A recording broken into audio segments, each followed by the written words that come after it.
हाँ जी बच्चों, इस बार वाला टेस्ट कैसा था? ठीक था? क्या ज्यादा हो गया?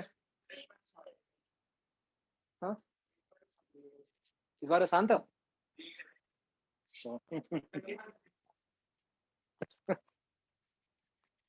सही है। आसान तो नहीं थी मेरे ख्याल से। गुड। ये तो उल्टा है भाई। है सिस्टम। बाकियों को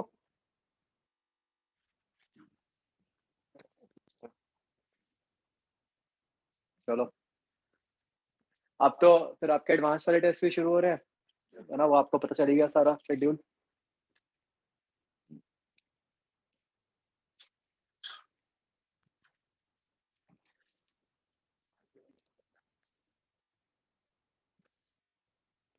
ठीक है जी। क्या डिस्कस करना था हमने?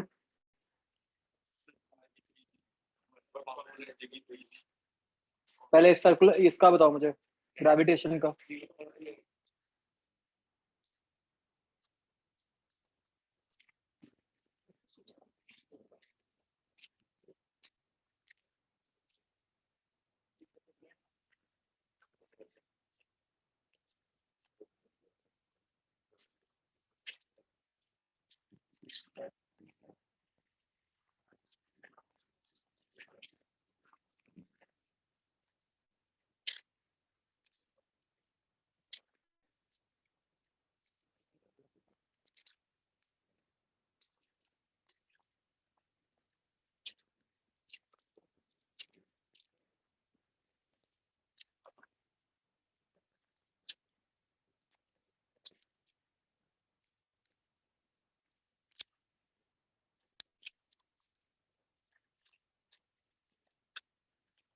हाँ जी, एक्सरसाइज 0 बच्चों।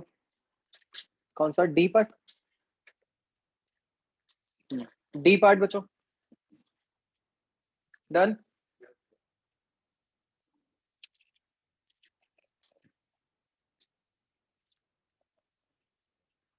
डी का सेकंड मतलब अगर आपने सैटेलाइट की वेलोसिटी एकदम से 0 कर दी तो क्या होगा? तो उस पर फोर्स तो लगी रही है, तो क्या होगा? एकदम अर्थ की तरफ फॉलो हो जाएगी वो।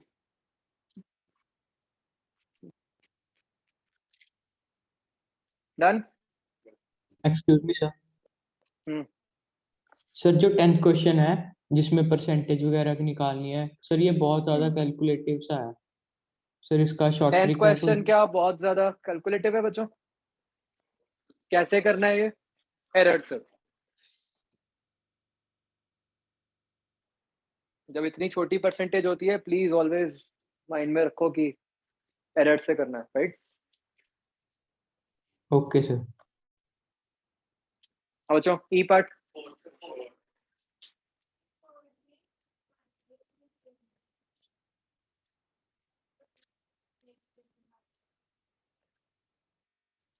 मैग्नीट्यूड।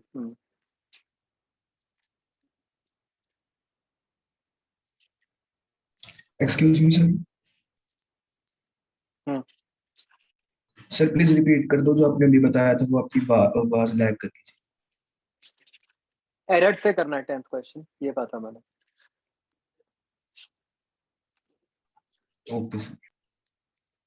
4th क्वेश्चन, सैटेलाइट के अंदर एक बॉडी है। चलो बच्चों ये भी रुक जाओ, मैं आपको एक बार पूरा डिटेल में बता दूंगा ये कंसेप्ट। है तो बहुत सिंपल बट चलो एनीवेज। F part.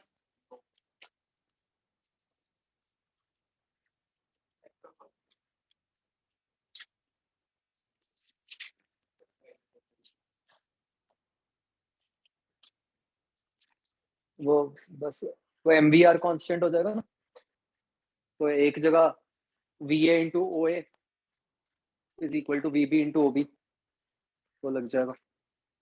सीधा के की रेशियो आ जाएगी, माइनस टू के या के जो भी, है ना? एम वी आर कॉन्स्टेंट करना है आपको, समझ गए? आगे ये हो गया exercise 1 D part.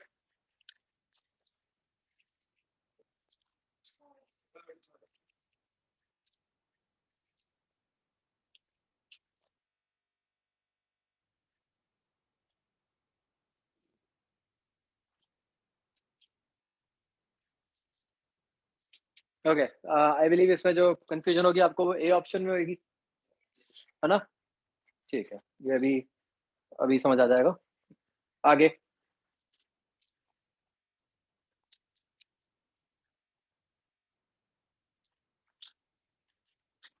Done.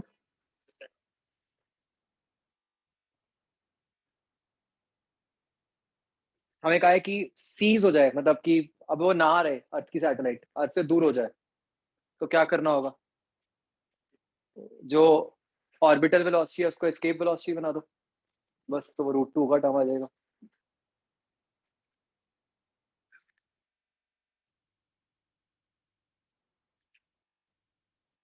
Gravitational force को सेंट्रीपिटल फोर्स से इक्वेट कर दो सीधा।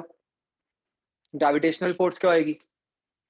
GM² bye 4r² equal to mv²/r। गलती आपने ये r² की होगी डिस्टेंस की।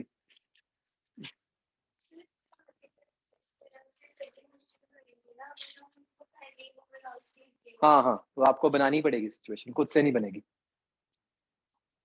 ई पार्ट बचो।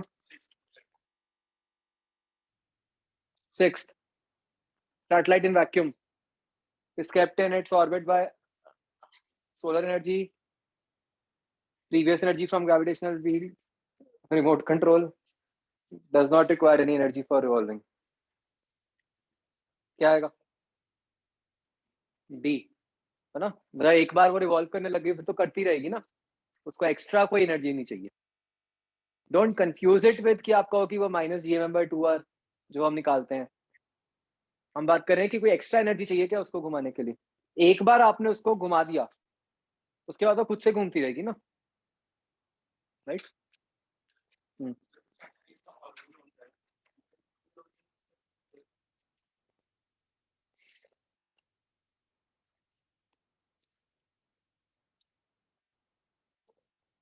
एलिप्टिकल।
डेट सेम कैसे रह रहा है? धरती घूम तो एक साल में नहीं है। वो एक साल क्या होता है? एक साल कोई भगवान ने बना के दिया एक साल? What is the definition of 1 year? How much time it takes to complete? 1 year. वो अर्थ का अलग है, जुपिटर का अलग है, सबका अलग है। तो अगर मैं डिस्टेंस ही r चेंज कर दूंगा तो जितने टाइम में वो एक रेवोल्यूशन कंप्लीट होगा वो टाइम चेंज हो जाएगा ना। आप उसको बोलोगे एक साल, वो अलग बात है, बट एक साल की डेफिनेशन ही चेंज हो गई। Right now for you 1 year is some x number of seconds, बाद में वो x की जगह कुछ x dash number of second हो जाएगा। टाइम तो चेंज हुआ ही है। It is elliptical orbit में सन ने इसको काट दिया है, तो मतलब उसका डिस्टेंस तरफ ही चेंज हो रहा है। सेमी में डायरेक्ट सेमी मेजर एक्सिस लेते हैं ना हम।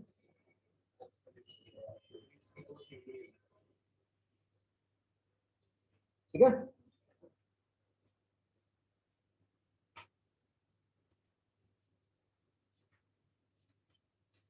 आगे।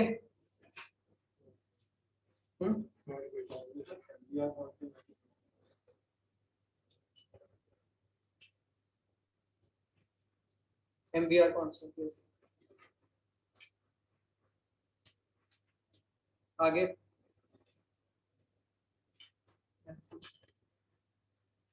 कौन सा?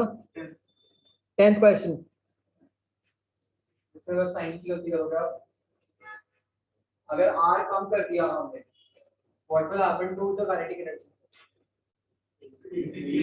Increase करेगी, है ना? What will happen to potential energy? Potential energy क्या होती है? माइनस जी एम का। अगर आपने R छोटा किया तो वो मैग्नीट्यूड तो बड़ा हो गया, बट साइन के साथ तो वो वैल्यू छोटी होगी। तो पोटेंशियल एनर्जी डिक्रीज करेगी, काइनेटिक एनर्जी इंक्रीज करेगी। What about total energy, mechanical energy? उसमें भी माइनस है, तो वो भी डिक्रीज करेगी। क्या होगा? B option.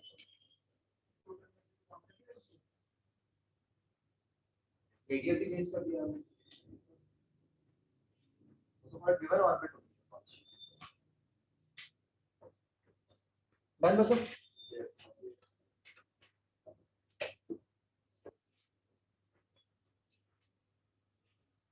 थ्री भी बोली थी मैंने।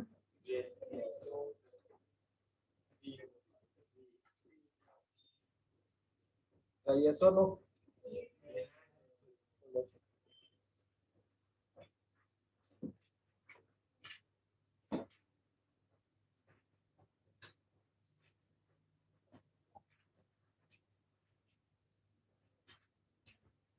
बी पार्ट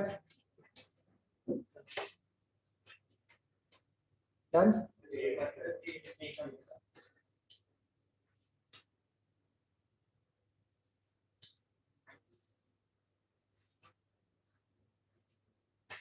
देखो बच्चों, वेट का मतलब क्या है? एक तरह से ग्रेविटेशनल फोर्स, राइट? वेट का बेसिक मीनिंग क्या होता है? Gravitational force. तो हमें ग्राफ प्लॉट करना है between gravitational force and time, that's it. तो क्लियरली क्या होगा उसके साथ? आप एक प्लैनेट से दूसरे प्लैनेट की तरफ जा रहे हो तो होगा क्या?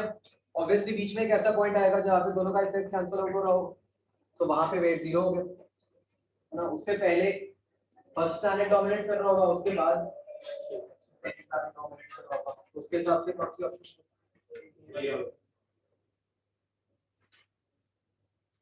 आगे बच्चों, ए का 7th। ओके, तो इसमें क्या करना था आपको? C there is no external force का क्या मतलब? Centre of mass is at rest. तो जब वो बाद में मिलेंगे, जब इकट्ठे ही हो गए एक जगह, तो सेंटर ऑफ मास पर ही मिलेंगे। तो इसका मतलब क्या हुआ? प्रैक्टिकली क्वेश्चन क्या था कि आपको ये ढूंढना था कि स्मॉलर बॉडी का सीएम से कितना डिस्टेंस।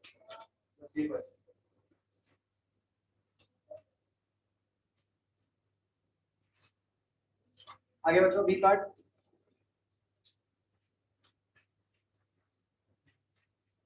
C part.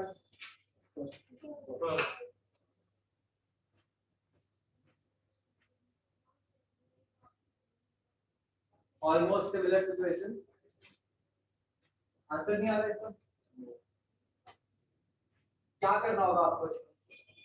कंसेप्ट क्या लगेगा? एक प्लैनेट से दूसरे प्लैनेट तक लेके जाने का। हाँ, जहाँ पे फील्ड जीरो हो रही है, आपने उसको, मैंने आपने बताया भी था कि आपने उसको कहाँ तक पहुंचाना है जहाँ पर फील्ड जीरो हो रही है। तो आपको एनर्जी कंजर्वेशन करनी है किन दो पॉइंट्स के बीच में, सरफेस से लेकर उस पॉइंट तक जहां पर फील्ड जीरो हो रही है। ठीक है, गलती आप इसमें ये कर सकते हो कि आप एक प्लैनेट से दूसरे प्लैनेट तक की एनर्जी कंजर्व कर दो, हमें वो नहीं करना, हमें एक प्लैनेट से फील्ड जीरो वाले तक करनी है। ऐसा क्यों किया हमने? बाद में अपने आप ही खींच लेगा।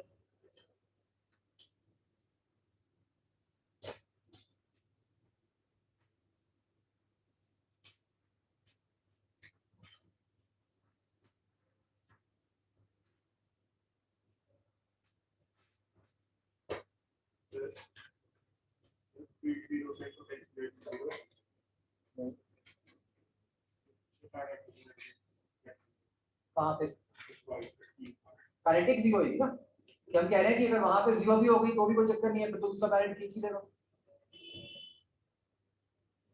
और पोटेंशियल तो आप निकाल ही सकते हो। कैसे? फील्ड जीरो का तो आपको जब डिस्टेंस निकालना आता है तो उससे पोटेंशियल एनर्जी निकल आएगी, राइट? आगे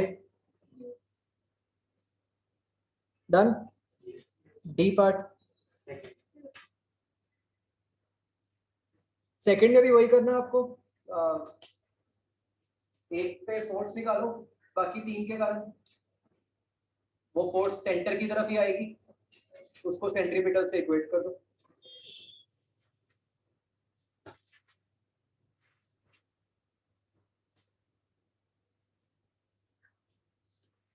फिफ्थ का आंसर बच्चों डी आएगा।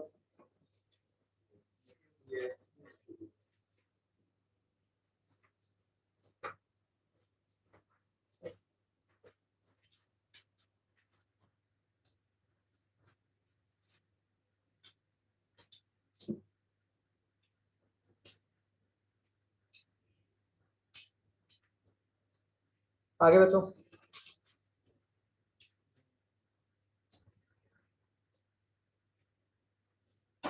ई part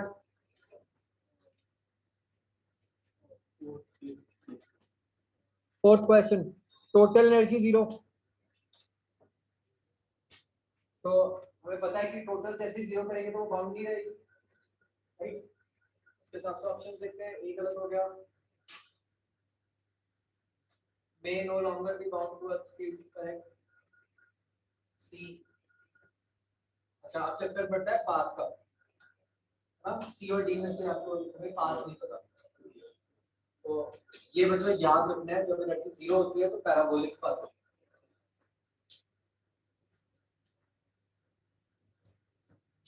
please remember this, energy zero पे पैराबोलिक है।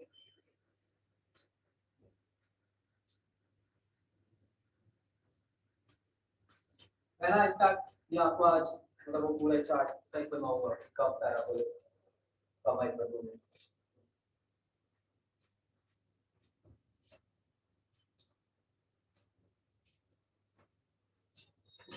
पीछे आंसर क्या दिया उसका, ये दिया और बीसी।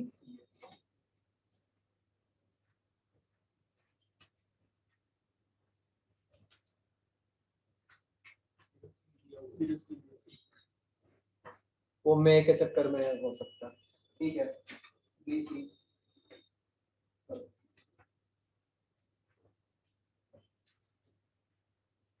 आगे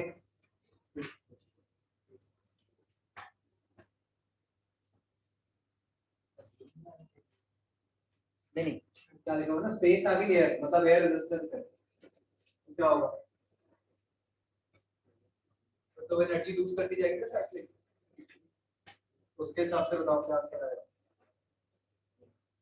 ये आ जाएगा ना, धीरे धीरे ऑर्बिट से निकल ही जाएगी। कैसे देना?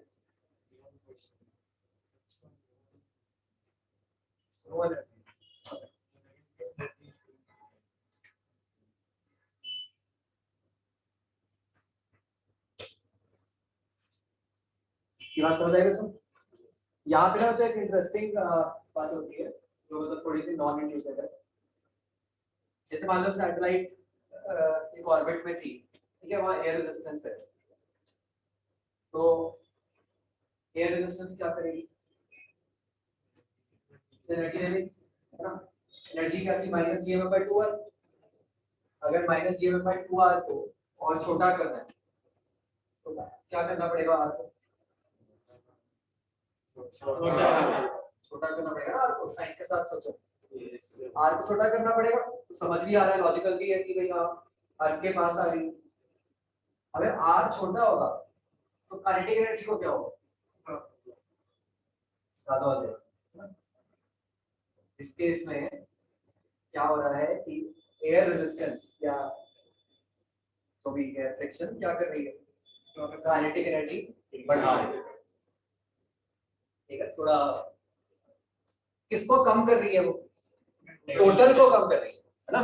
टोटल को तो कम कर रही है, वही होना चाहिए, काइनेटिक को बढ़ा रही है। तो उसको मतलब ये सुन के कंफ्यूज मत होना, ठीक है, इसमें कोई दिक्कत नहीं है। एज लॉन्ग एज टोटल कम हो रहा है तो क्या फर्क पड़ता है? एयर रेजिस्टेंस से तो एनर्जी लेनी है, उसको नहीं फर्क पड़ रहा है इस बात से कि वो काइनेटिक है या पोटेंशियल। आपको सिर्फ इसलिए बता रहा हूं क्योंकि हमारे माइंड में कहीं ना ऐसे बैठा होता है ना कि एयर रेजिस्टेंस से चीजें स्लो हो रही हैं। It's not necessary, this is not such case. जहां पे आप देख सकते हो कि एयर रेजिस्टेंस से सैटेलाइट रादर फास्ट हो रही है।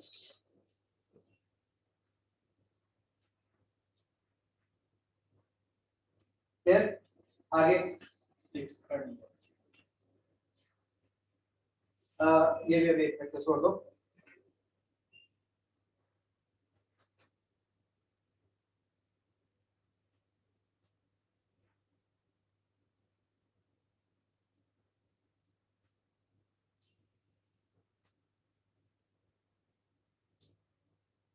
आगे एफ पार्ट बचो,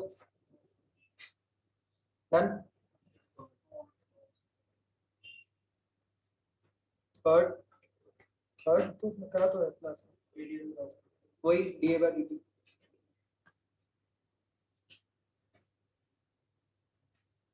fourth question very important. elliptical orbit,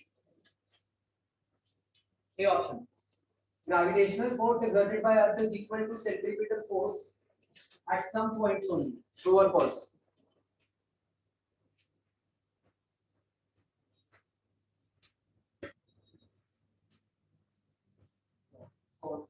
Why?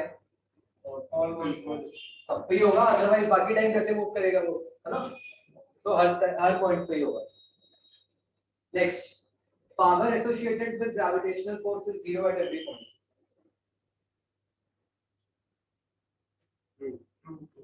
Right. कौन सा वर्ग?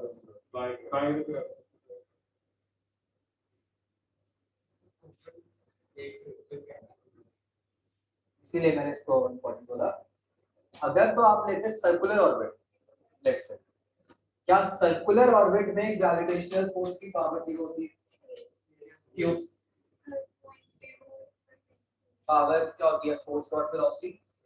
सर्कुलर ऑर्बिट में फोर्स और वेलोसिटी हमेशा परपेंडिकुलर है, तो वहां तो हर इंस्टेंट पे पावर जीरो होती है। लेकिन बच्चों क्या एलिप्टिकल ऑर्बिट में हर इंस्टेंट पर एफ और वी परपेंडिकुलर है? नहीं। इनफैक्ट कहां पे है परपेंडिकुलर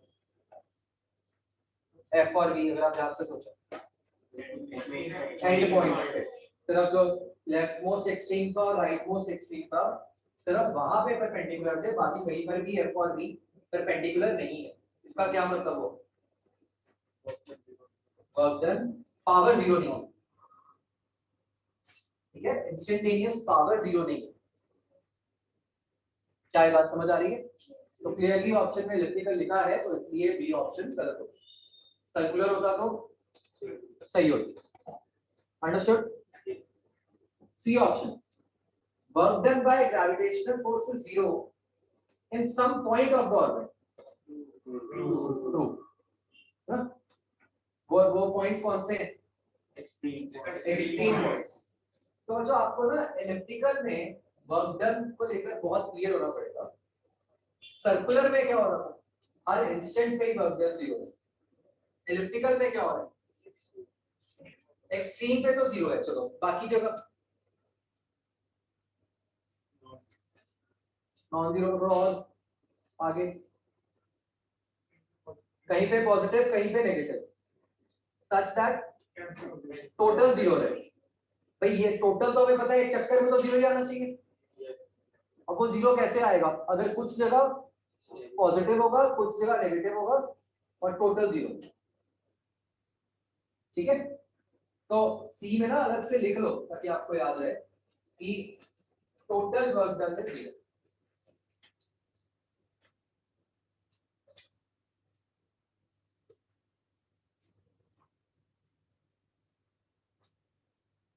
अच्छा एक मिनट, हमने ये ऑप्शन को क्या कहा था? ठीक था ना? लगता है ठीक था।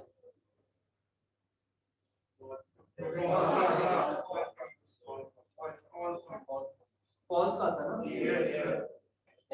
This is true, A is correct. अभी समझ आ जाएगा। चलिए हम डी की बात करेंगे, एकदम क्लियर हो जाएगा। At some points, the magnitude of gravitational force is greater than that of centrifugal force. तो एक बार आप क्लियरली समझ लेते हैं ना ए और डी का क्या चक्कर है।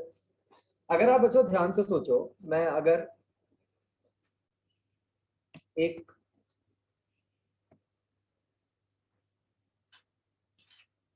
लेट्स से ऐसे एलिप्स बनाता हूं, ये सन है, ठीक है। पहले तो आप बताओ कोई ऐसा पॉइंट जहां पे एग्जैक्टली उसके इक्वल ही होगी, मतलब सेंट्रीपिटल फोर्स और ग्रेविटेशनल फोर्स इक्वल होंगे, क्योंकि एक्सट्रीम में क्या है, जो ग्रेविटेशनल फोर्स की डायरेक्शन है और जो सेंट्रीपिटल फोर्स की डायरेक्शन है या एक्सेलरेशन की डायरेक्शन है, वो तो दोनों ही राइट को, तो आप क्लियरली ऐसे लिखोगे Fg = ma। बाकी जगह क्या चक्कर पड़ेगा? मान लो मैं एक पॉइंट यहां पे लेता हूं, यहां पर बच्चों ग्रेविटेशनल फोर्स किधर को लग रही है? ऐसे। सेंट्रीपिटल एक्सेलरेशन कहां लग रही है, किधर को लग रही है? Centre of what?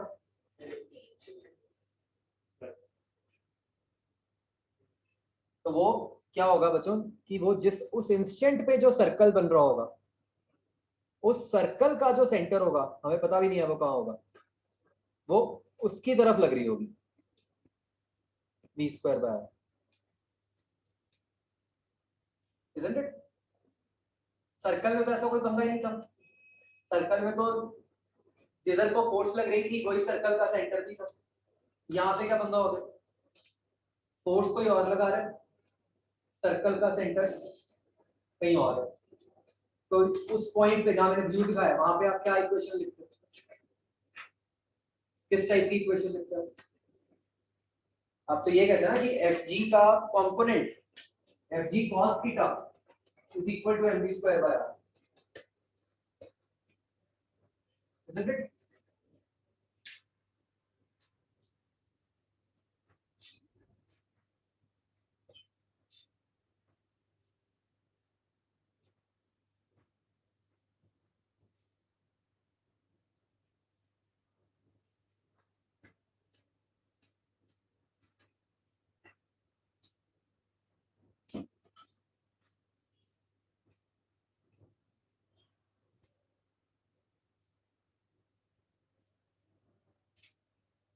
बोलो भाई, समझ आ रहा है?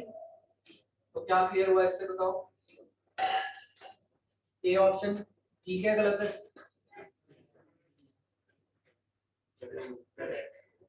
Correct, at some points only. D option ठीक है गलत है?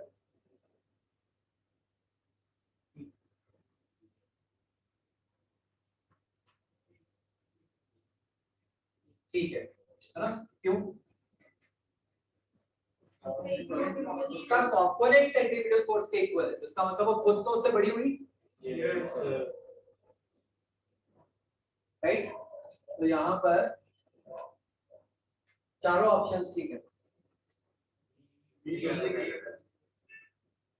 अच्छा बी गलत थी, ए C D.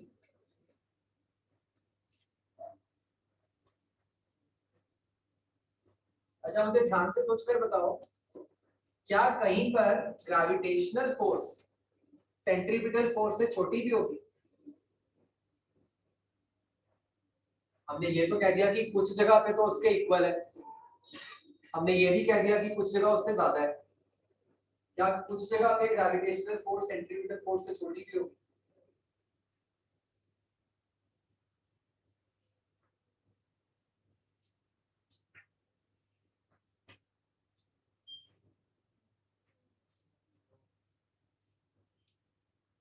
Yes or no? Why? इससे छोटी कैसे हो सकती है? ग्रेविटेशनल फोर्स में ही तो सेंट्रीपिटल प्रोवाइड करती है। तो अगर ग्रेविटेशनल फोर्स सेंट्रीपिटल से छोटी हो गई तो फिर बाकी सेंट्रीपिटल कहां से आएगी? Is this thing clear? So मतलब gravitational force will always be greater than or equal to the centripetal force.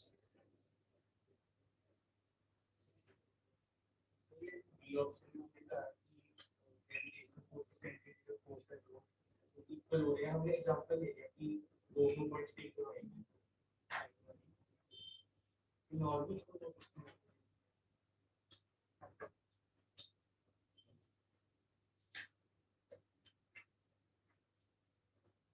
हाँ बच्चों, ये बात क्लियर हो गई सबको? This is a very important question.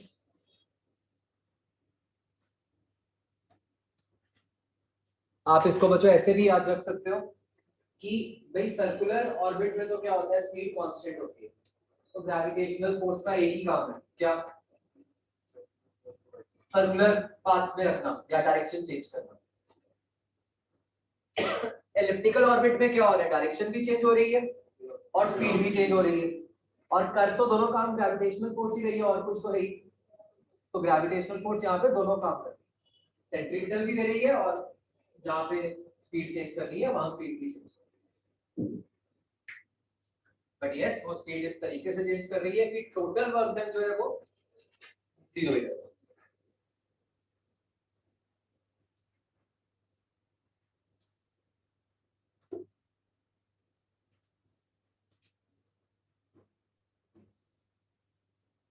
Clear बच्चों?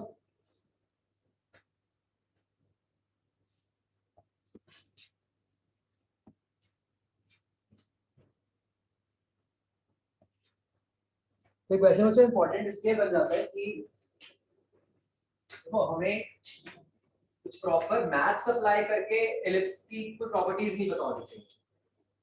ठीक है कि भाई यहाँ पर कोई फॉर्मूला डिराइव करना है, कुछ वो नहीं चाहिए, बट हमें एलिप्स होने से जो वेरिएशन हुई वो तो पता होनी चाहिए, इसलिए ये इंपॉर्टेंट है।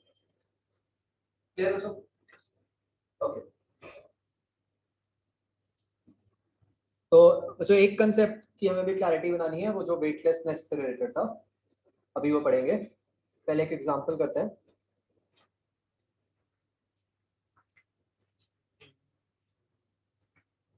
कोई नहीं, पहले खत्म।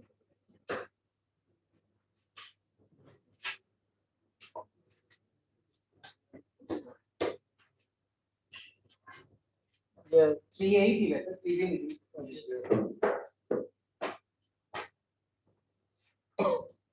ओके,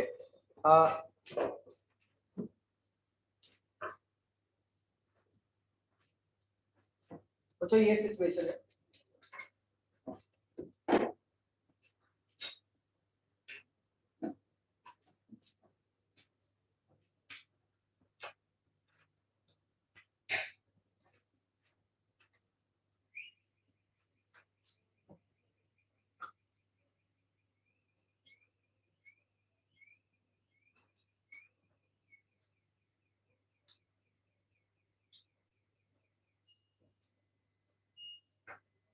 हमने एक स्मॉल एम कोई एस्टेरॉइड था या कुछ था, कॉमेट था, जिसकी बहुत दूर, इनफाइनाइटली दूर स्पीड थी v0, और जिसका सेंटर वाली लाइन से जो डिस्टेंस था वो d था, which is greater than r।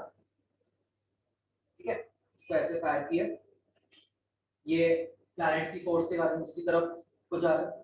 ठीक है, तो मान लो वो ऐसे निकल गया, प्लैनेट का मास है रेडियस r, आपको ये डीएम निकालना है, minimum distance of this asteroid from the planet.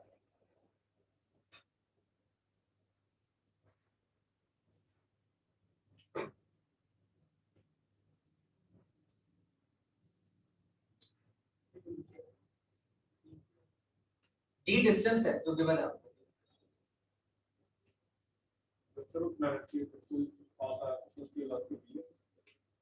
वो अननोन है, वो कोई गिवन नहीं है आपको, मतलब कुछ चेंज होएगी।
अब बच्चों लग रहा है कोई आइडिया?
सबसे पहली बात, जिस इंस्टेंट पे मिनिमम डिस्टेंस होगा जो ड्रॉ किया हुआ है, क्या उस इंस्टेंट पर जो v है वो इस dm वाली लाइन के परपेंडिकुलर होगा? क्यों?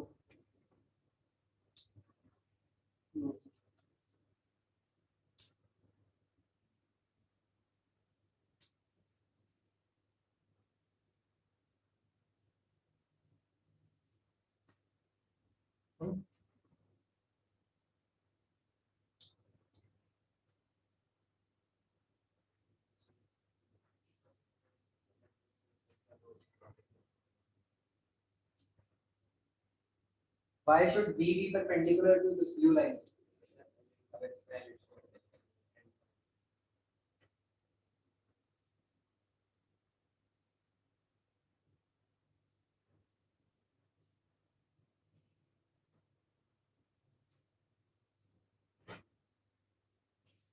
अगर सन के सेंटर की तरफ, अगर प्लैनेट के सेंटर की तरफ जो डिस्टेंस है वो मिनिमम है, तो या मैक्सिमम है, उसका डेरिवेटिव 0 मतलब अगर इस क्वांटिटी का डेरिवेटिव 0 है, मतलब ये डिस्टेंस का डेरिवेटिव क्या होता है? वेलोसिटी। तो क्या मतलब वो इस डायरेक्शन में कोई वेलोसिटी नहीं, अगर इसमें नहीं है तो कहाँ बची? इसके perpendicular।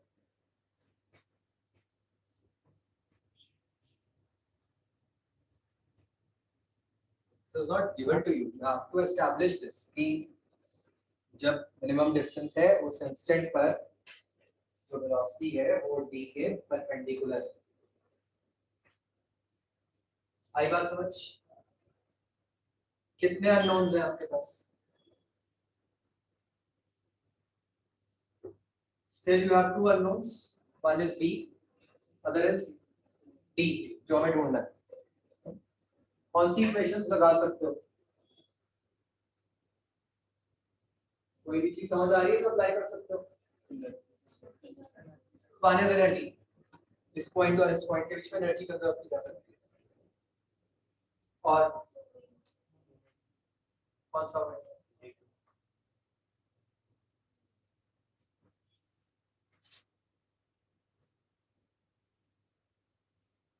Angular momentum, conserve angular momentum about point C। क्यों? और तो C के थ्रू ही पास करेगी।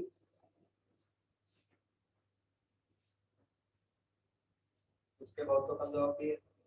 C के अबाउट तो हमेशा टॉर्क 0 है, तो C के about you can conserve angular momentum.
अच्छा ये क्वेश्चन सॉल्व कर लो, ठीक है, तो सॉल्व कर लेना घर पे। क्वाड्रेटिक बनेगी बेसिकली।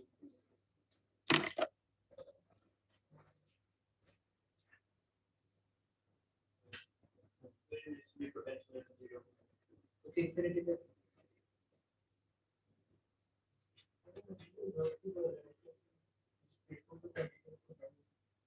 क्या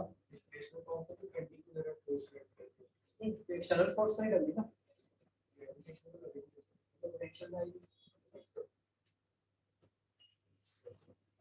ग्रेविटेशनल फोर्स का वर्क तो चेंज इन पोटेंशियल एनर्जी के अंदर आई है।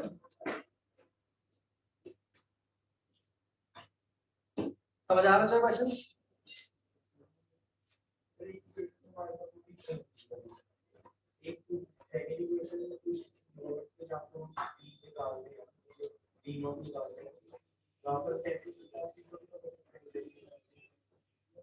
आपको ये कहना पता है कि उस इंस्टेंट पे जो सर्कल बन रहा है उसका सेंटर प्लैनेट का सेंटर है।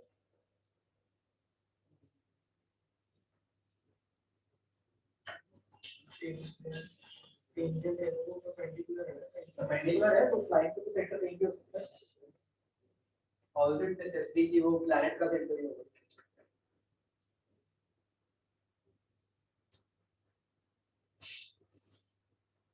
हाँ बच्चों, हो गया क्लियर है क्वेश्चन? ठीक है, तो this is a very important question. इसमें एनर्जी और एंगुलर मोमेंटम बनता है, राइट?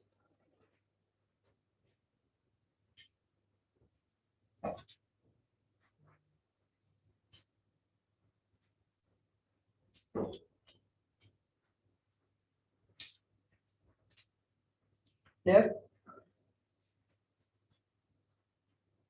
तो आगे बढ़ते हैं।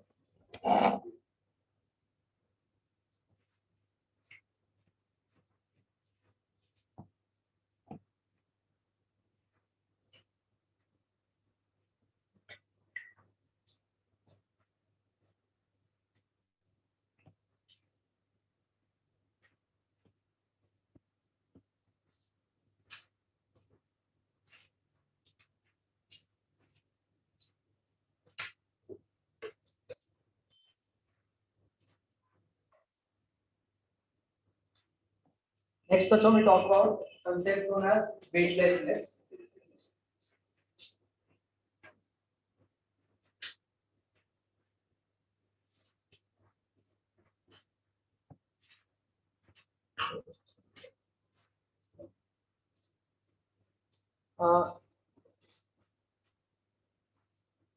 बस इस कंसेप्ट को समझने के लिए जैसे मान लो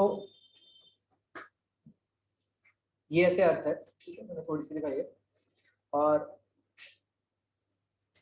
अर्थ के ऊपर किसी हाइट पे मान लो मैं एक बॉडी को ऐसे कुछ वेलोसिटी देता हूँ, ठीक है, तो क्या होगा उसके साथ?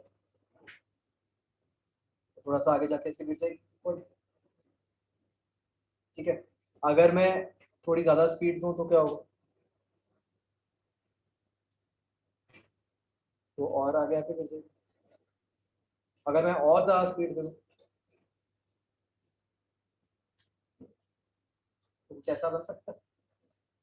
मतलब क्या बॉडी अर्थ पे गिरेगी? मतलब हम एक इतनी स्पीड दे सकते हैं बॉडी को कि जितना बॉडी नीचे को आ रही हो उतना ही अर्थ भी ऐसे गोल घूमती है, ठीक है ना? तो क्या हो जाएगा? बॉडी अपनी तरफ से तो अर्थ की तरफ गिरने की कोशिश कर रही है, लेकिन हो क्या रहा है? अर्थ भी उतना कर्व होती जा रही है, तो प्रैक्टिकली वो बॉडी कभी अर्थ पे गिरी नहीं रही, ठीक है। तो अगर आप ध्यान से सोचो तो this is nothing but satellite, कि मतलब कि हमने इसको सैटेलाइट बना दिया बॉडी को अर्थ की, तो हमें जो स्पीड देनी पड़ेगी वो वीओ स्पीड ही है, ऑर्बिटल स्पीड। हम इसको बहुत दूसरे तरीके से रहे, मतलब what we are trying to understand is, क्या इस केस में मैं ये कह सकता हूँ कि ये जो बॉडी है या जो सैटेलाइट है वो फ्री फॉल में है? फ्री फॉल का मतलब क्या होता है? Falling under influence of earth gravity. So is this satellite falling under influence of Earth's gravity? Yes. So this satellite is in free fall.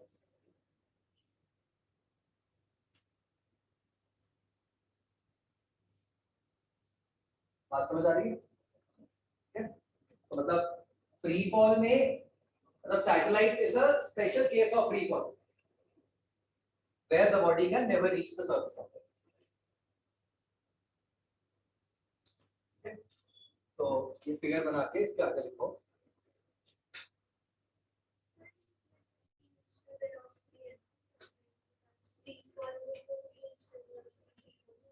नहीं हम जनरली वो वर्टिकल मोशन पे ऐसे बोल देते हैं फ्री फॉल का मतलब तो सिर्फ इतना होता है कि anybody which is falling under influence of earth's gravity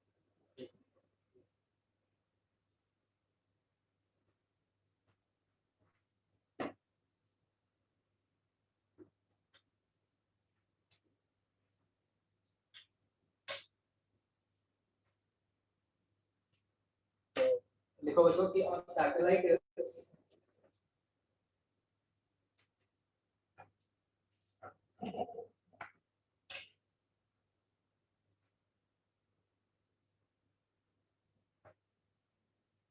a special case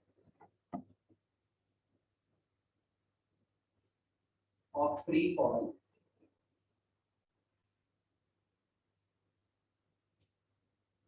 where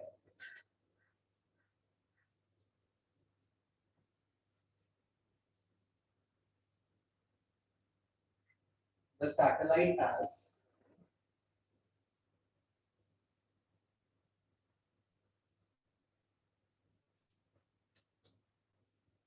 a sufficiently large velocity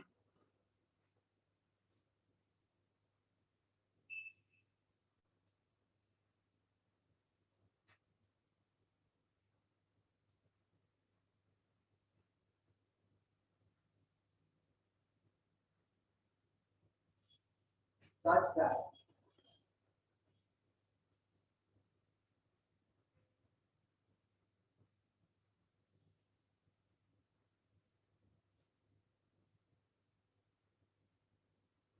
as the satellite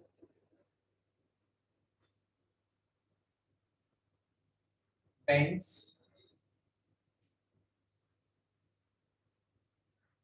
towards the earth,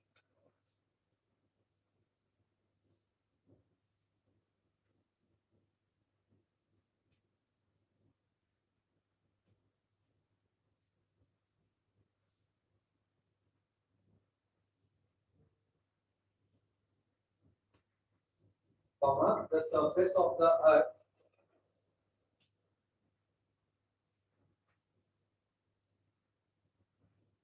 also bends by the same amount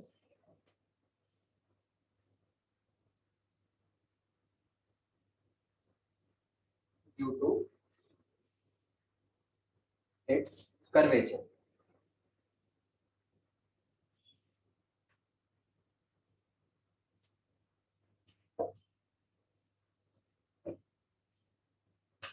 ठीक है ओके अब बच्चों हम पहले भी कहते थे कि जब एक बॉडी फ्री फॉल में होती है तो क्या वो वेटलेसनेस एक्सपीरियंस कर रही होती है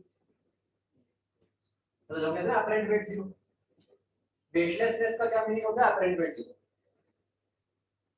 ठीक है तो क्या फ्री फॉल में अपरेंट वेट जीरो होता है क्या ये फ्री फॉल है yes. तो इस केस में भी एक बॉडी का अपरेंट वेट जीरो ठीक है इसको हम ऐसे भी समझ सकते हैं कि यहाँ अपरेंट वेट जीरो क्यों हो रहा है मतलब वेट का मतलब क्या होता है वो फोर्स जिससे अर्थ खींच रही है अपनी तरफ तो यहाँ पर हम ये क्यों कह रहे हैं कि वेटलेसनेस है क्या यहाँ पे अर्थ खींच नहीं रही खींच तो रही है पर जितना अर्थ खींच रही है उससे क्या इफेक्ट आ रहा है वो फोर्स उसको घुमाने में लग रही वो फोर्स उससे उसकी तरफ पुल नहीं हो रही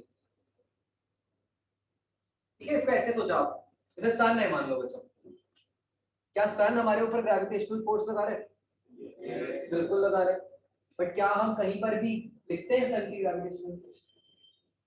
नहीं, क्यों? क्योंकि जो सन की ग्रेविटेशनल फोर्स है वो कहाँ जा रही है?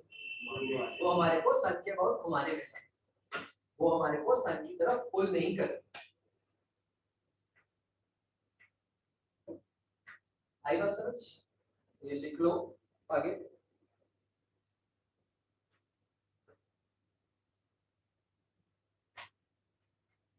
A person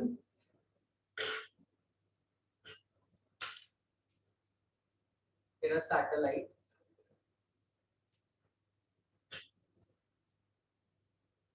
experiences weightlessness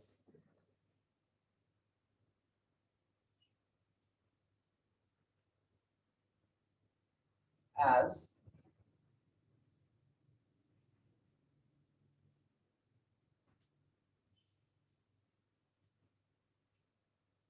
the gravitational force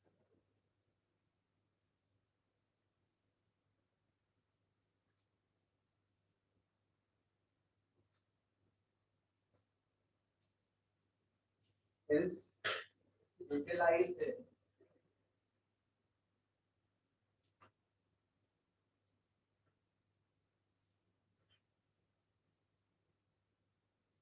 rotating the body around the planet.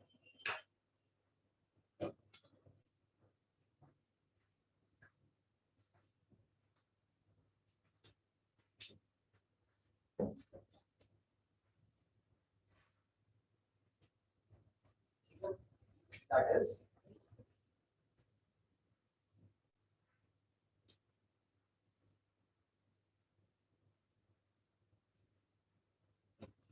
the gravitational force is not able to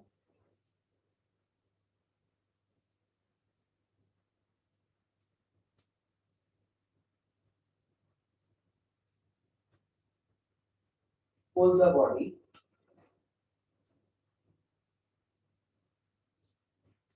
towards the planet.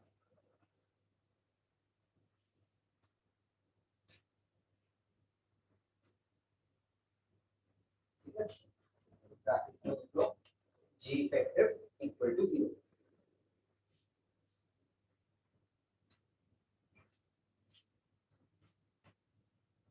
ये क्यों लिखा हमने? बेसिकली जी क्या होता है? वो एक्सेलरेशन जिससे बॉडी अर्थ के सेंटर की तरफ पुल हो रही है। क्या यहाँ पे बॉडी पुल हो रही है अर्थ के सेंटर की तरफ? अब वो जो 2-3 क्वेश्चंस थे एक बार उनको दोबारा देखो। अच्छा वो हो रहे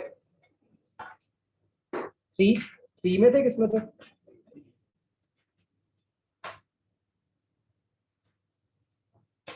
एक कोई 1 में भी था शायद। चलो पहले 3A में देखो।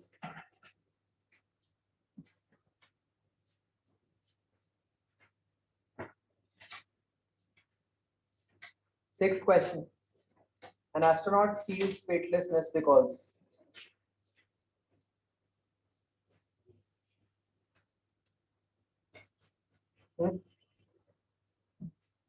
gravity is 0 there. Is it? कुछ ना कुछ तो gravitational force लगी रही होगी इससे। Atmosphere is not there. का कोई रोल नहीं है। Similarly, C का कोई रोल नहीं है। D. Fictitious force in rotating frame of reference cancels the effect of weight. ठीक है, इन्होंने बच्चों इसको दूसरी फॉर्म में बोल दिया कि मतलब हम उसको सेंट्रीपिटल में बोलते हैं।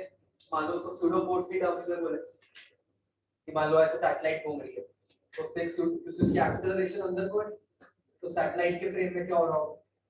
सूडो फोर्स किधर को लग रही होगी? ऊपर को। अर्थ की फोर्स नीचे को। तो सैटेलाइट ऑब्जर्वर क्या करेगा कि भाई सूडो फोर्स और एलजी फोर्स कैंसिल हो गए, इसलिए देयर इज इफेक्टिवली नो। समझ लो बच्चों? इसका डी बन गया। आगे और कौन सा था? यहाँ पे रोटेशन और रेवोल्यूशन में फर्क है। नो। 7th क्वेश्चन बच्चों,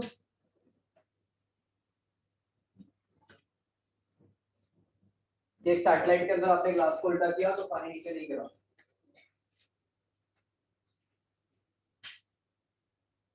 तो best explanation, earth does not exert any force on water.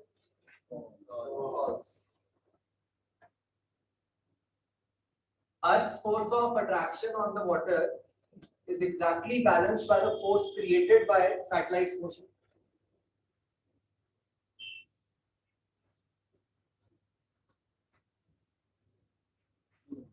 ठीक लग रहा है? बेसिकली हमने पिछले में जो डी ऑप्शन में ये तो थी वो सैटेलाइट की मोशन सर्कुलर है, उस कारण से कौन सी फोर्स आई? वही सूडो फोर्स, वो mg को बैलेंस कर रही है।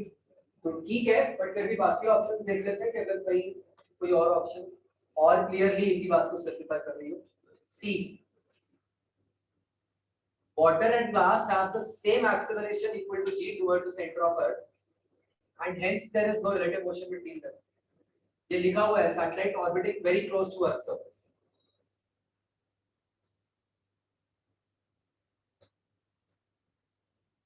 तो बच्चों क्या ग्लास फ्री फॉल में है? यस। क्या वाटर फ्री फॉल में है? यस। तो क्या होगा? मतलब रिलेटिव पोजीशन चेंज नहीं होगी, इसलिए ग्लास वाटर से बाहर नहीं निकलेगा। C is correct. D, gravitational attraction between glass and water balances Earth's attraction of water. तो बी और सी दोनों ठीक है बच्चों। बेटर ऑप्शन कौन सी? सी। क्यों? क्योंकि B is still talking about pseudo force और समथिंग। सी तो बिल्कुल ही क्लियर है ना, तो कोई डाउट नहीं। सूडो फोर्स इसकी को खत्म होती है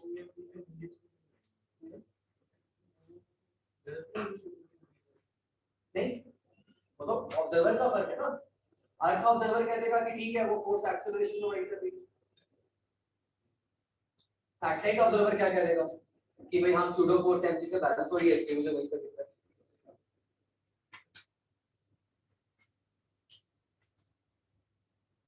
बात तो सेम ही पोर्ट्रे हो रही है ना।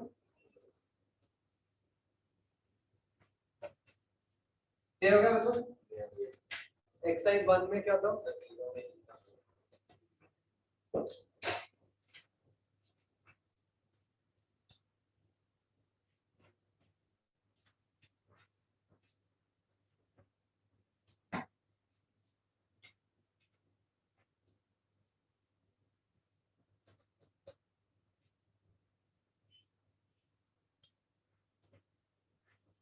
अब बताओ ये ई का कोड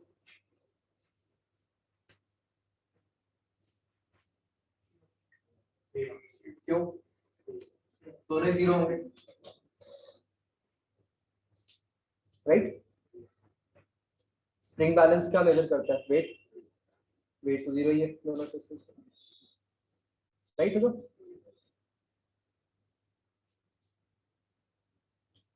ओके, आगे बढ़ते हैं।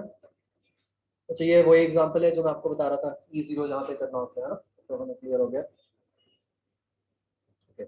नेक्स्ट बच्चों हम बात करेंगे डबल स्टार सिस्टम की। Heading no double star system.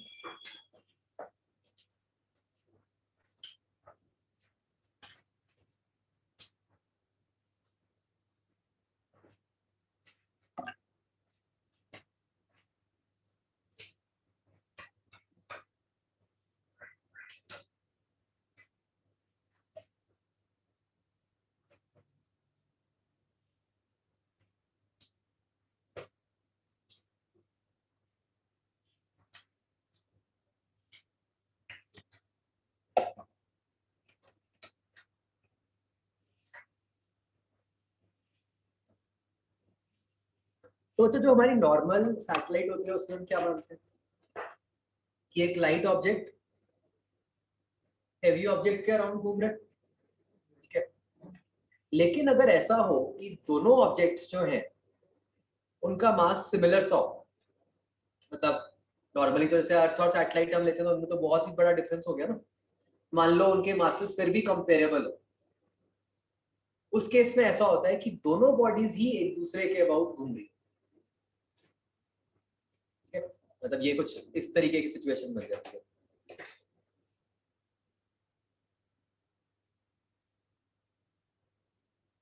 कि M1 M2 जो है, M1 भी एक सर्कल में घूम रही है, ठीक है, M2 भी एक बॉडी एक सर्कल में घूम रही है, सच दैट दोनों बॉडीज हमेशा डायमेट्रिकली ऑपोजिट है।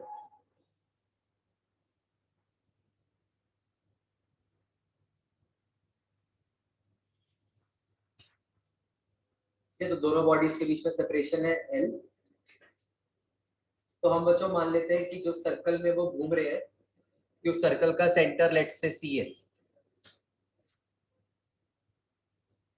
ठीक है। तो C से एक का डिस्टेंस R1 हो गया, एक का डिस्टेंस R2 हो गया, तो R1 प्लस R2 किसके इक्वल हो गया? L के इक्वल हो गया।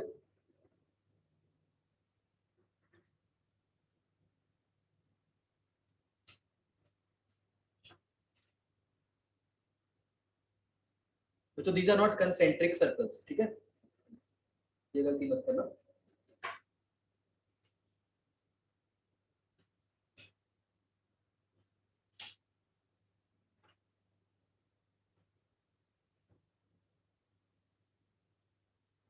क्या concentric हुए?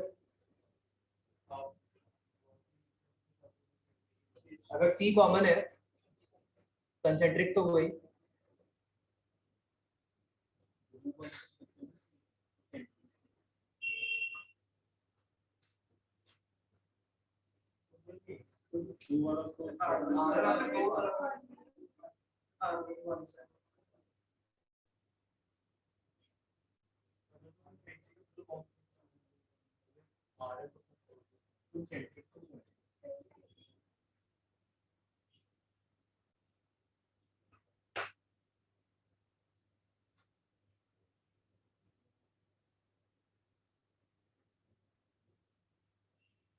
कंसेंट्रिक है, C कॉमन है, फिगर से लग नहीं रहा।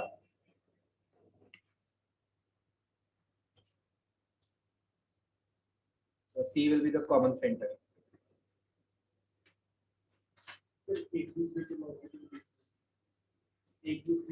मतलब डायमेट्रिकली ऑपोजिट है, एक दूसरे के अबाउट नहीं रोटेट करे, एक दूसरे के डायमेट्रिकली ऑपोजिट है। तो आप जो फिगर बनाओ ना, मतलब आप पहले दो कंसेंट्रिक सर्कल्स बनाओ, उससे आपका फिगर क्लियर बनेगा। अभी हम आगे मतलब मैं दिखाऊंगा आपको क्या कंडीशन है।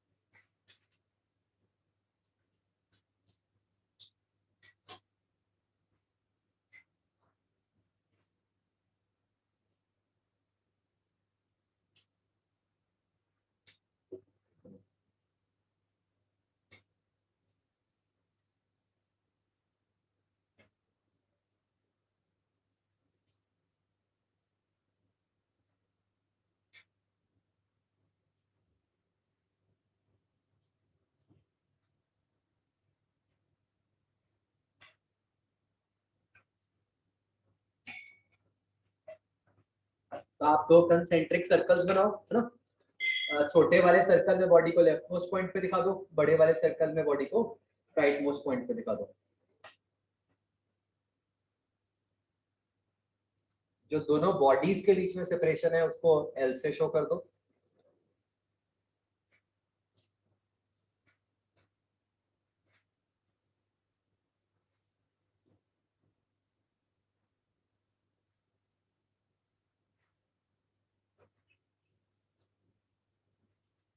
तो बच्चों क्या बॉडीज को हमेशा डायमेट्रिकली ऑपोजिट रहना पड़ेगा?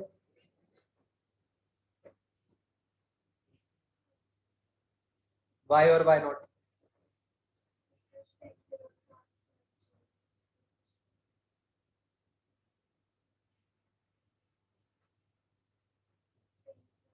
क्या इस केस में सेंटर ऑफ मास जो होगा वो रेस्ट पे रहेगा?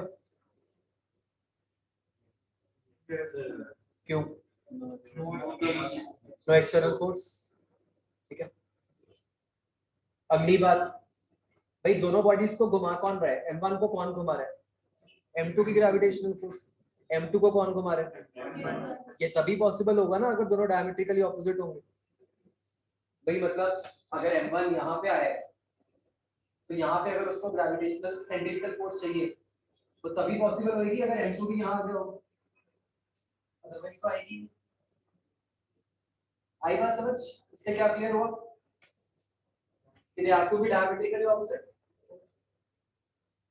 वैसे डायमेट्रिकली ऑपोजिट टर्म गलत है, तो वैसे कह लें कि ऑपोजिट होंगे एक दूसरे के, क्योंकि एक ही डायमीटर के ऑपोजिट नहीं है। तो मतलब हम ये कहना चाह रहे हैं कि जब बॉडी M1 अपने सर्कल के एक पॉइंट पे है तो M2 वाली बॉडी ऑपोजिट साइड। क्या इससे ये बात क्लियर हो जाती है कि C कॉमन ही होना पड़ेगा? ऐसा तभी पॉसिबल होगा ना अगर C कॉमन होगा। अगर C अलग होगा फिर तो हर इंस्टेंट पे ये चीज पॉसिबल ही नहीं होगी। दोनों के बीच का डिस्टेंस हमेशा रहता है। बोलो, यहाँ तक बात क्लियर हो रही? तो अब हम क्या क्या इंफॉर्मेशन गैदर कर सकते हैं यहाँ से? एक तो हमने ये बात बोली कि जो सेंटर ऑफ मास है वो रेस्ट पे हो। दूसरी बात हमने ये बोली कि वो हमेशा ऑपोजिट होंगे एक दूसरे के। फिर हमने ये भी बोला कि दोनों को मतलब घुमा कौन रहा है? Gravitational force. तो क्या कंडीशन बनेगी इसके ऊपर? ग्रेविटेशनल फोर्स कितनी लगी? G M1 M2 by L square will be equal to M1 V1 square by R1, which will also be equal to, अगर इसी बॉडी के लिए बात करें, M2 V2 square by R2। चलो तो मुझे एक कंडीशन लिखो।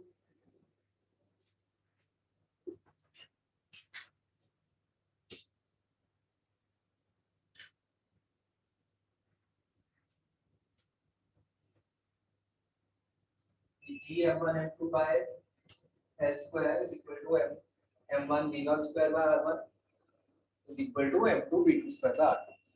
तो बच्चों हमारे जो अननोन्स है ना, अब समझो हमारे चार मतलब ये R1 R2 अननोन है।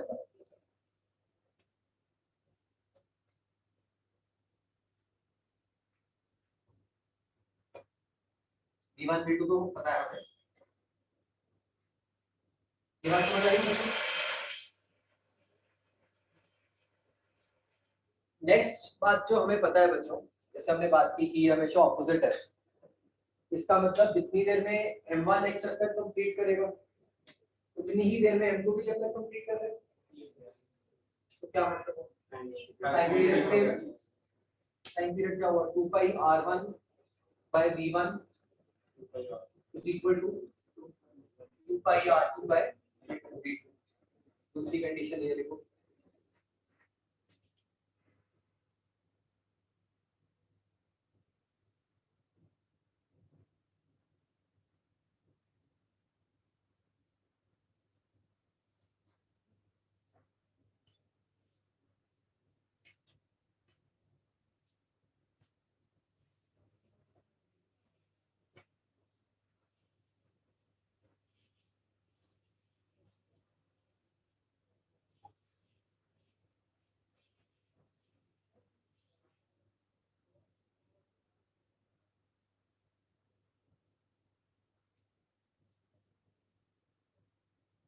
ठीक है, अब देखो बच्चों, अगर मैं इसको स्क्वायर करके इससे मल्टीप्लाई करूं और फिर इक्वेट करूं लेफ्ट और राइट साइड को, क्या बन जाएगा?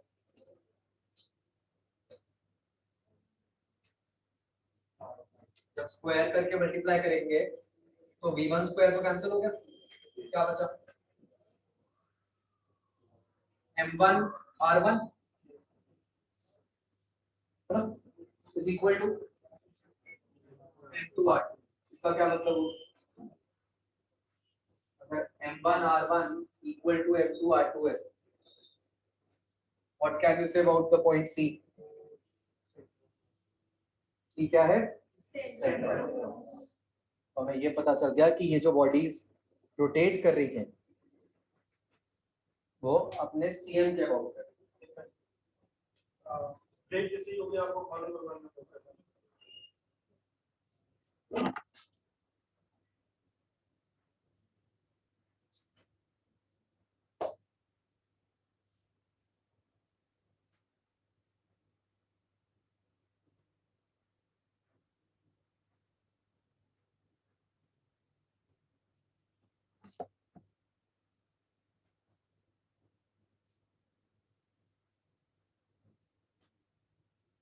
ये समझ आ गया बच्चों R1 R2?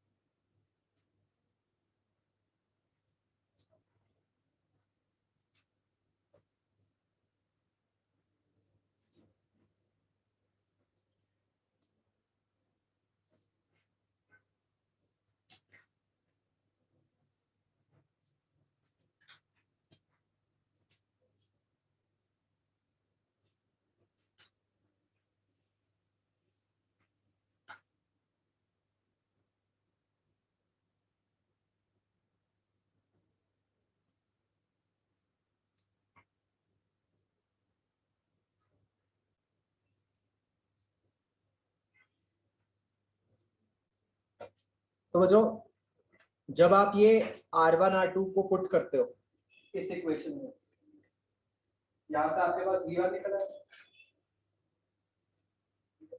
And similarly V2 भी निकला है, वो भी निकाल सकते हैं, राइट? तो वो फिक्स्ड ही है, L डिस्टेंस के टर्म्स में निकलेगा सारा कुछ. तो ये आपकी V1 V2 की वैल्यू निकलेगी.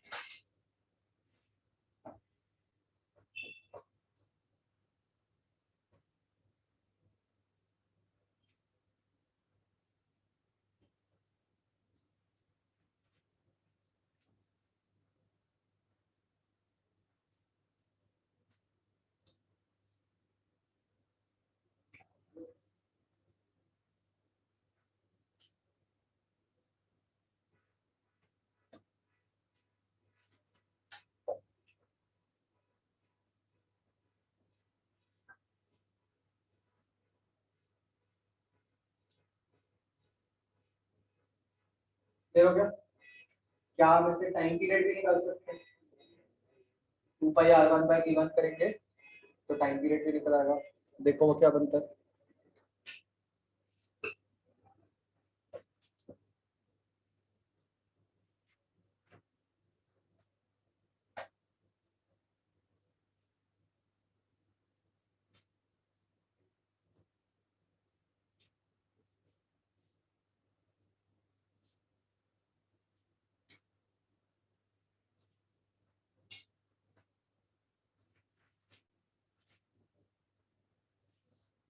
तो अच्छा देखो कि still time period is proportional to L raise to power 3 का. वही वाली कंडीशन में देंगे.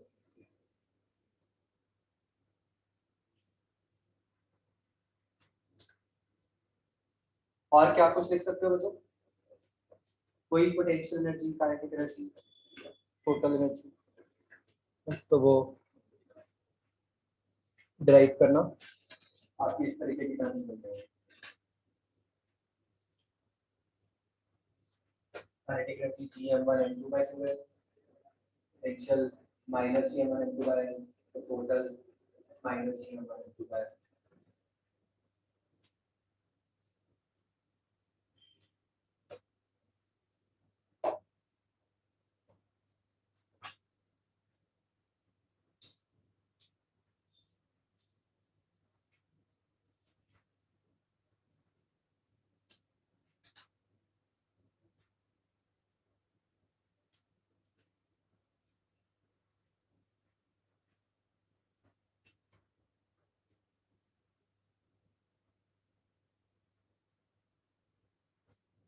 तो मुझे बहुत अच्छा केस इसलिए बन जाता है क्योंकि मतलब कंसेप्ट्स तो सारे हमारे यूज किए हुए हैं पुराने. हमने बस स्टैंडर्ड केस को मैनिपुलेट करके बना दिया सब कुछ बंद तो हो ही रहा है। ठीक है? बनाया इससे फर्दर भी जा सकते हैं, जैसे 2 स्टार था हम आगे भी कर सकते हैं 3 स्टार 4 स्टार, तो वो ज्यादा कॉम्प्लेक्स हो जाता है। हम स्टार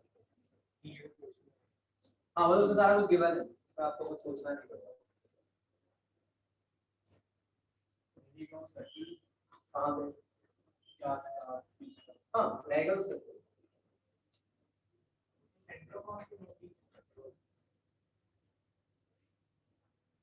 राइट बच्चों, समझ आ गए? चलो ठीक है, ये अब अपना कंप्लीट हो गया है पूरा चैप्टर ग्रेविटेशन। सैटरडे को क्या डिस्कस करेंगे बच्चों? यही सारा डिस्कस करते हैं सैटरडे को, ठीक है? जो पिछली क्लास वाला था अपना, और ये ग्रेविटेशन 3B भी कर लेंगे।